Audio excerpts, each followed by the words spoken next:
309 دن پاک کلام میں سے پڑھیں گے زبور 119، اس کی 161ویں آیت سے لے کر 167ویں آیت تک۔ عمرا نے مجھے بے سبب ستایا ہے، لیکن میرے دل میں تیری باتوں کا خوف ہے۔ میں بڑی لوٹ پانے والے کی مانند تیرے کلام سے خوش ہوں۔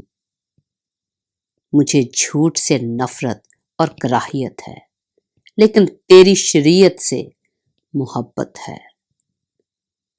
میں تیری صداقت کے احکام کے سبب سے دن میں 7 بار تیری ستائش کرتا ہوں۔ تیری شریعت سے محبت رکھنے والے مطمئن ہیں، ان کے لیے ٹھوکر کھانے کا کوئی موقع نہیں۔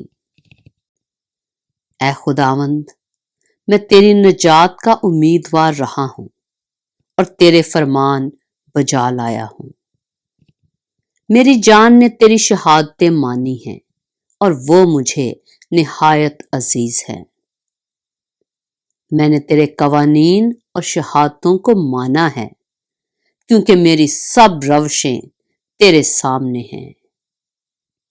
پاک کلام کے پڑھے اور سنے جانے پر خداوند کی برکت ہو۔